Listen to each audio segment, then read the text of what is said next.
Hi, everybody. So my name is Tom Holland, and so for my thesis, I'm doing it on sustainable food supply chains for UMass Dining.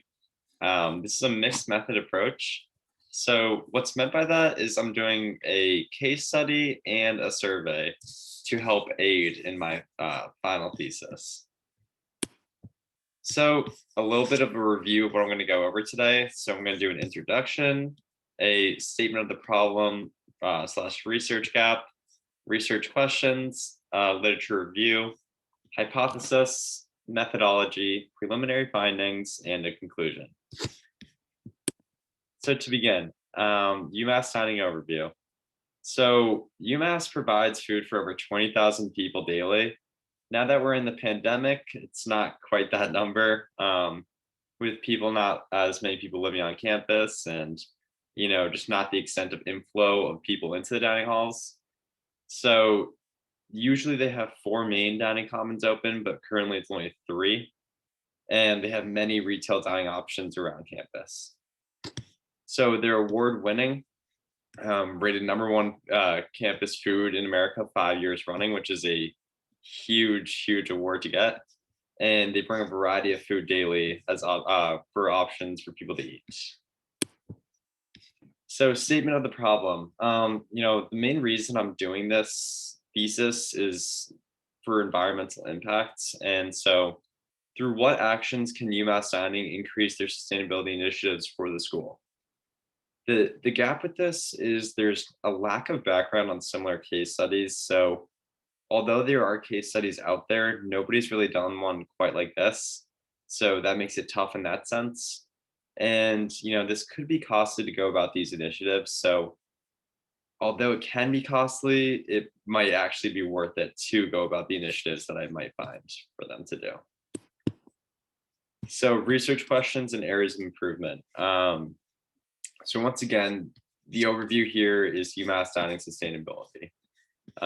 If we look at these three highlighted in gray, these are the supply chain side of the sustainability for UMass. So it's the origin, the transportation, and the packaging.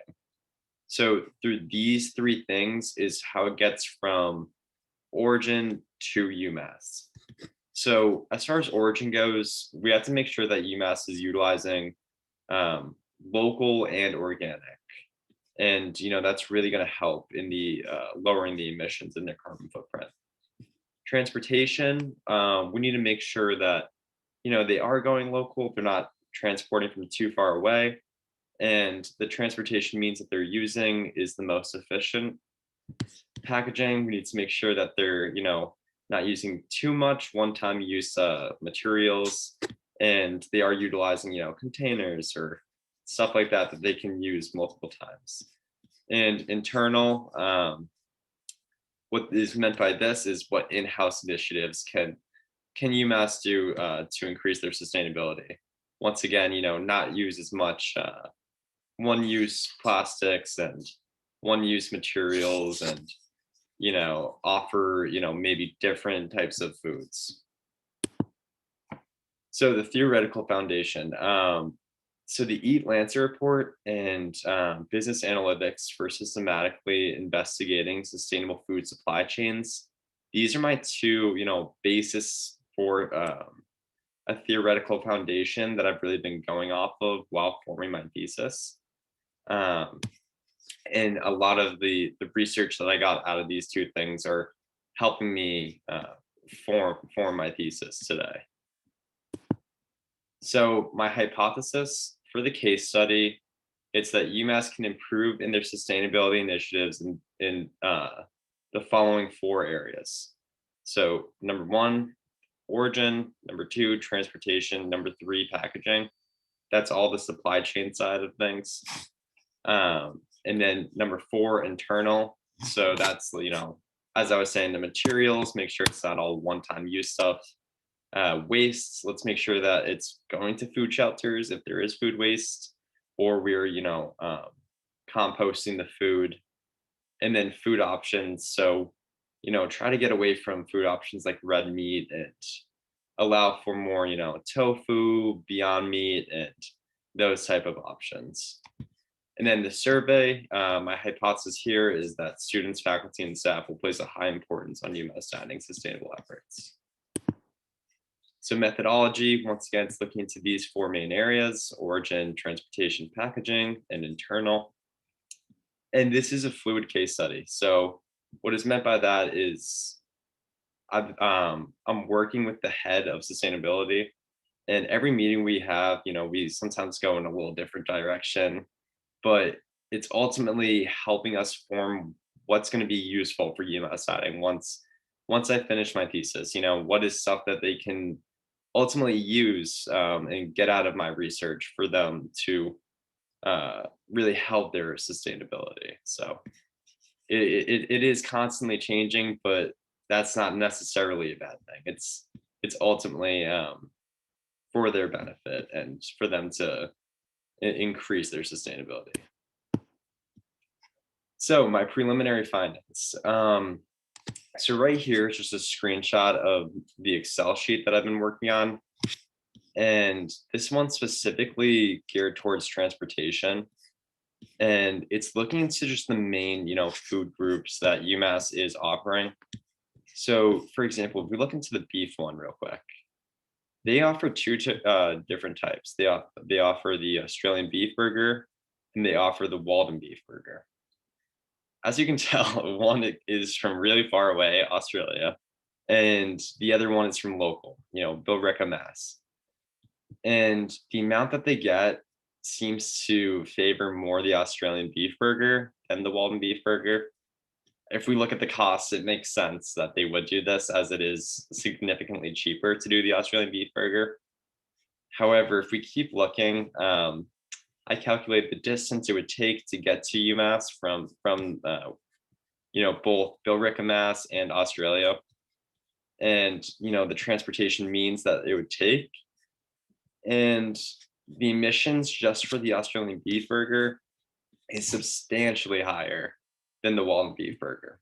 So this is just something that we really have to consider when we go into choosing which ones we should be doing, as there is multiple options for chicken, produce, pork. It's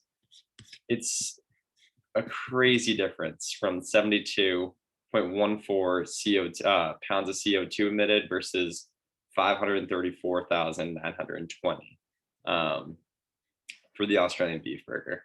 So although we do have to compare costs, it is important to compare this as well.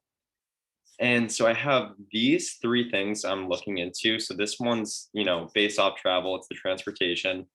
I'm going to be looking into the emissions based off origin and packaging and have an overview slide. And, the main point of doing this is to, once again, look into what alternatives can be done. But we're also actually looking into implementing a QR code. And so how this would work is students in the dining hall would scan the QR code, and they can say, okay, I'm getting, this sandwich and French fries, for example. When they put that in, they're going to get their nutritional output and their now sustainable footprint, or their carbon footprint of what the food took to get from origin to their plate. And then they'll get, a weekly summary saying, oh, you did a great job this week. You were very sustainable and you did good on your nutrition. Or maybe it's going to be like, oh, you weren't that sustainable this week.